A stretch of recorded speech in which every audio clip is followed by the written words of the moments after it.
Hey, Spiritual Chuck here. Middle of the night, middle of the forest. Sannyasin, someone who escapes to the forest after he's lived his life for 45 years as a homemaker and all of that stuff in India.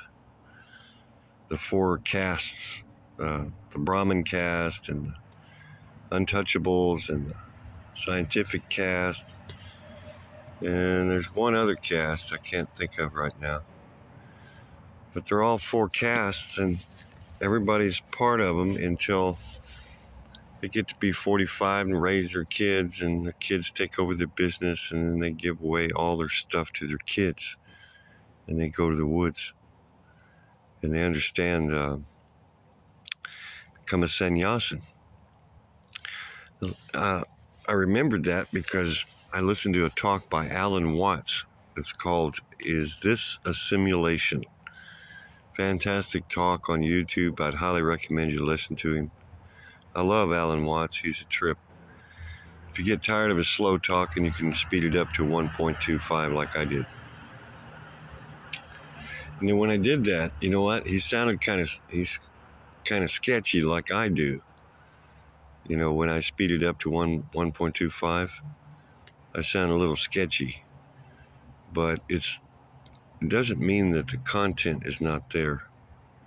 You know what I'm saying? Sometimes this thoughtful talking sounds a little sketchy if you speed it up. But what I wanted to talk about was, and what he talked about too, was that there's no real escape, you know, from this relationship with life and stuff and society and people and even money. You know, I don't have any escape from the money, even though I'm walking across the country and you know, it's all on donations. I mean, I've got to eat, and you know, and I got to have something to keep me from freezing to death.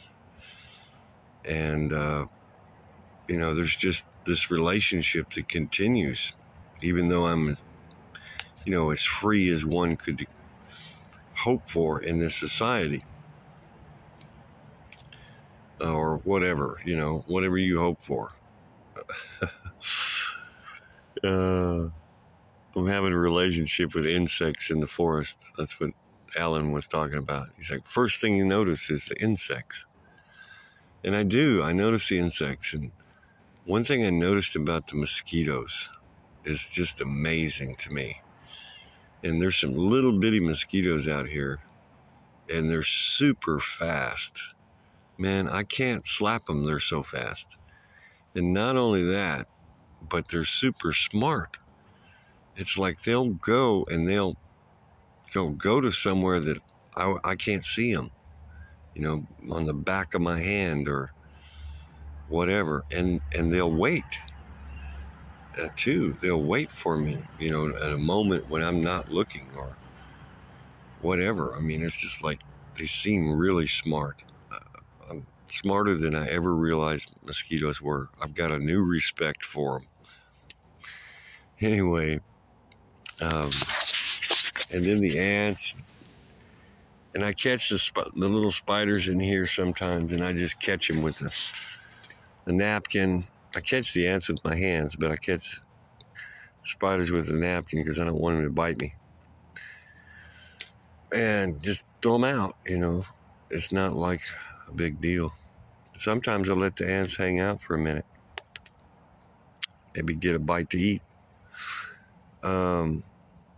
Before I lose my topic here, which is really kind of hard to do, you know, this channel is about, in my journey here, or what's funding my journey, is the idea that I'm talking to people about the 3 biggest secrets in the world, and that there's a viable reason and you know, to donate to this contribution that I'm trying to make here. And that is, if the three biggest secrets in the world having to do with health, enlightenment, and technology, or the avoidance or the awareness of technology today. Like, I'm making this video with it on airplane mode, right? Like, I'm aware that it's cooking me otherwise. And I got to get away from the phone when I upload. And I don't know how you guys are listening to my channel, but if there was any way that you could upload the video and get away from the phone, and then when it's uploaded, come back and watch the video, and then delete the video, or whatever you want to do with it. Probably don't want to keep it because there's too much memory involved. But that would give you a chance to watch it without sitting there cooking. Although my videos are pretty short, so, man, I don't know what to tell you. Just get the points and then quit listening to me,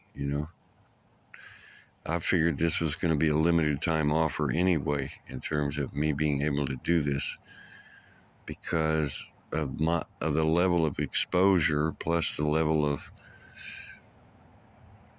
risk involved in traveling across the country, the chances of getting jacked of all my stuff or whatever, and have to go get a dishwashing job. I was thinking about 17 years ago when I had the Sparsa yoga experience in the storage unit. And I never really explained this that much, but, after that experience, it was perfectly okay to go get a job, because I understood the oneness of it all. I understood the universal oneness, and I was completely at peace with going and getting a job. And prior to that, it's like anyway, I remember that, and it was like, wow, man, I just went and got this crazy job at the petroleum plant in Baytown, Texas, climbing on a redwood monkey bars in the middle of a petroleum plant. What kind of job is that? But I just went and got it. No problem. Enlightened sannyasin, going to work, jungle gym in the middle of the city. Reminds me of the Advaita Society in Houston. They sent me some notifications that they were having some talks, and on my Yahoo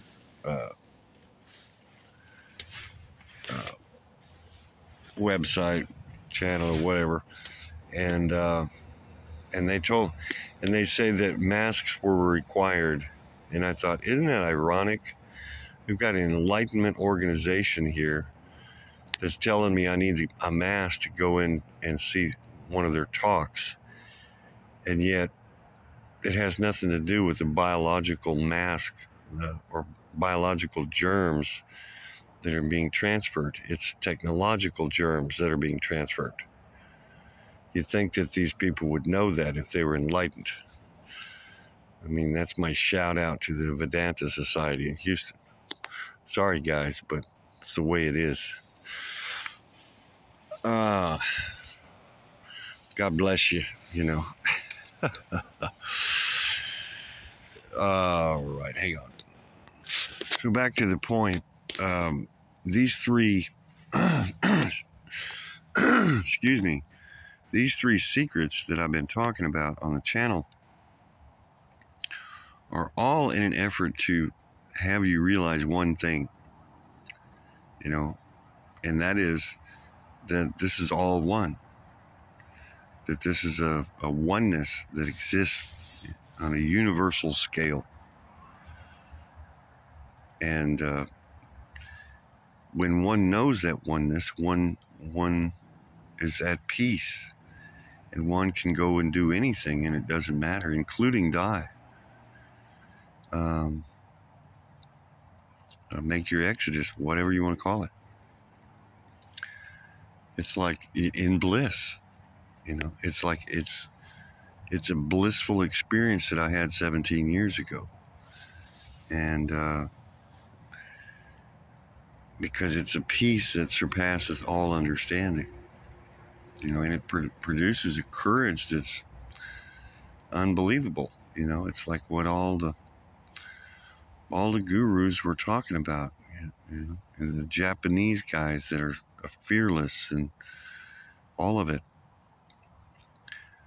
And that's the idea, is for you to understand the oneness, and that's the whole emphasis of the information that I'm producing for you, or providing for you, or talking about. It's the whole point. So let's not lose the point. The point is, it's one. We're one with God. We're one with the universe. We're one. Every time we try and disassociate or compare, or we wind up with the yin yang, with one side of the coin. I found a quarter today, and on the road, and it was reflecting off of the full moon. It's the only reason I saw it. And I picked it up and put it in my pocket, and I went, wow, this is my lucky quarter. It's the second quarter that I found today. The first quarter I found was a perfectly normal quarter, and it was under the bridge in 1989, I think. Anyway, the second quarter I found, it was run over so bad that it was completely and totally undescribable. In other words, you couldn't tell what it was, except by the edges. Only by the edges could you tell that it used to be a quarter. It's a pretty cool quarter. It's like my lucky quarter now, because it has no heads or tails. It's one. It's one only with the edges. And that's kind of the way it is, and that's really what I'm all about, It's all about knowing that oneness. It's about knowing God as that oneness. It's about knowing yourself as that oneness. It's about knowing the gas station over here as that oneness, and the traffic and the people and the diversity and the dichotomy and all of it as one. It's the dichotomy that produces the fear. It's the comparison. I was talking to some young lady today in the gas station. She was just knockout beautiful. She worked there, and she'd seen me a couple of 3 days, now, since I've been in the same location. And she still just absolutely looked like she was terrified of me. And I'd given her my channels, and she just looked at me like, this is some crazy homeless dude, I'm like, please don't, my heart goes out to her, it's like, and to all people that look at me and I see that fear in them, that I'm a homeless person and I'm going to jack their car, or, whatever they think I might do. And it's until I break the ice that they finally relax, and then they start giving me money, because it's like I took away their fear, so they're grateful, It's like, so I try and talk to everybody just to try and take away their fear, and get their money. Not really.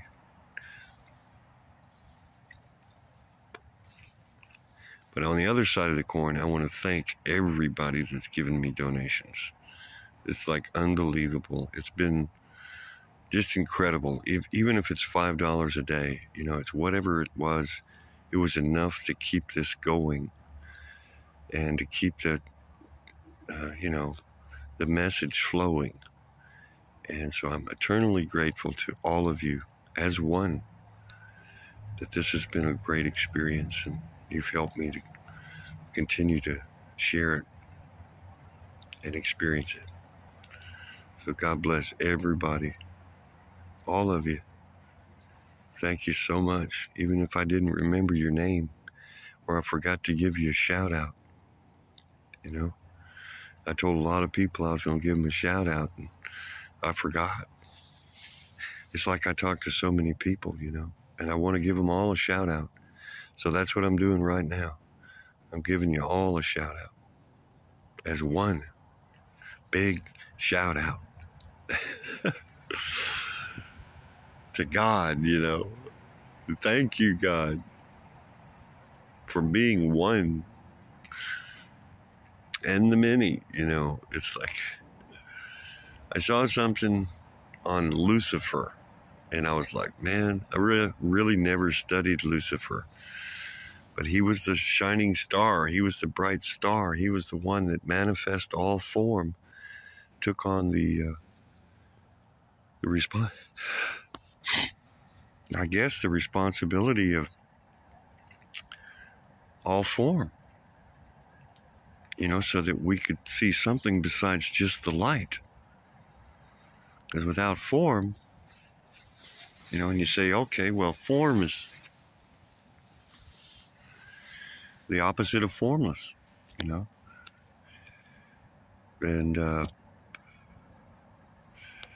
that God is one, formless form.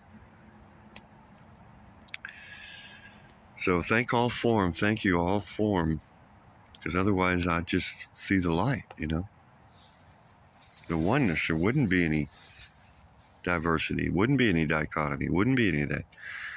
But the problem is that even though, we can enjoy the form,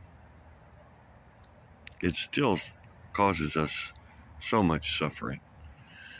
And so for us to glimpse the formless or the oneness is to really truly allow us to enjoy the form or the multiplicity, So that's the irony of it all is that it's all great. All this stuff is great, but if you don't know the oneness, then all this stuff, it could drive you crazy.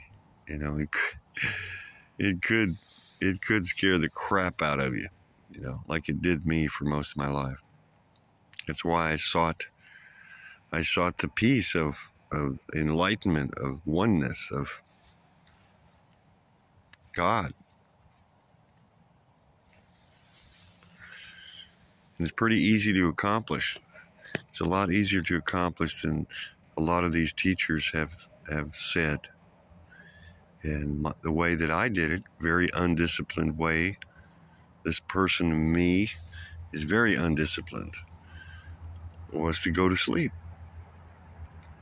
and wake up and take a drink of water and take a pee and lay back down and keep doing that. And eventually arrived at that oneness arrived at deep sleep while awake, which is a perfect definition of the dichotomy. Deep sleep being mass consciousness, and the one being the awake, the one Father, or the oneness of it all. In the midst of it all is one in the midst of it all.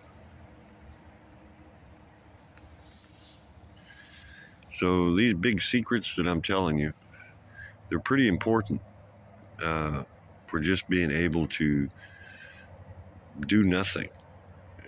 It's like the easiest way is to go find a Faraday cage and go in there and go to sleep for 3 or 4 days.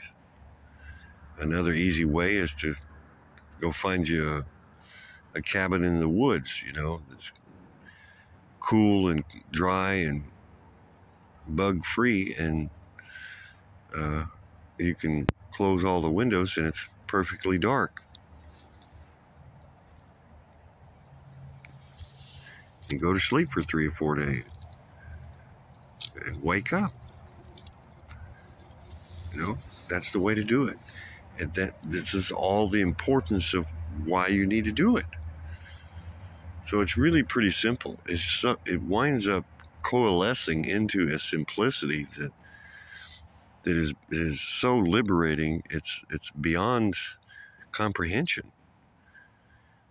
And I think that's one of the reasons that I've been able to make this journey, was because I knew some of that simplicity, of that peace, of that produced the courage and you know, you know, what am I always saying? God is undefinable, unknowable. And it's like I was just rejoicing in that today. It's like, thank you, God, for letting me not know, you know, because then I got to carry all the weight of Lucifer on my back, you know, or whatever. It's like I don't have to have the job of God. If I'm one with God, then it's one. That's really the truth. And you can know that oneness. You can know that stillness. You can be that. In fact, that's all you can do, is be that. I don't even know if you can know it. I don't even know if you can believe it. You can't believe it. It's unbelievable. It's beingness, you know? You don't know. You be. So, it's like the beehive thing, you know. The bees don't know what the mother knows. They just be. And they're busy being. Bee. Right? So take all this stuff I'm teaching you about the 3 big secrets. Take it seriously until you can let go of it all. You know? Because there are some natures in the universe that don't want you to know the oneness. And, you know, they want you to abide in their multiplicity. And by so doing, they can herd you around, you know, instead of you be you know, a truly liberated soul, truly liberated being. You know, that's no fun for them, right? And then what are they going to do with that? They can't do anything with that. It's like, because you're not doing anything with that. It's a beautiful thing. Just don't take it too seriously. Take it seriously enough to let go of it. How about that? Sometimes we got to get kind of serious with letting go of it. But that's pretty easy, you know. Go to sleep. So clean up your act and go to sleep. If you go through the waters from above, then you can easily go into a dark place and go to sleep without suffering too much physical discomfort like I did with a kundalini that just fried me. You know, but it didn't even matter after the experience. It didn't matter that I had cold sweats for years after that. It really didn't.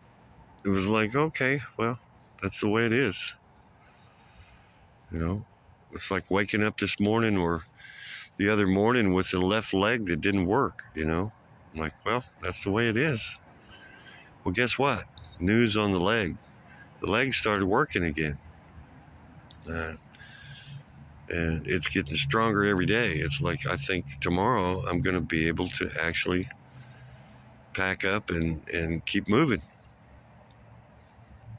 And God bless Mike McGee. He hooked me up with another cash donation to help me on my venture. Just amazing, Mike. Thank you. God bless you, brother. And I hope that I hope I did you proud with all this nothingness that I'm teaching. And you guys check that video out with Alan Watts, man. He's a great guy, and he's talking pretty straight. He's a tiger in the Chinese, so he's real courageous. So he's able to shoot pretty straight. He did a lot of talking. I've done a lot of talking. But remember the point, and he's telling you the point in this video. The very point that I'm talking about, he's talking about. The oneness. And remember the video, it's Is This a Simulation? By Alan Watts on YouTube. All right, guys, I'll let you go. It's 26 minutes, man. You're never going to put up with that. 26.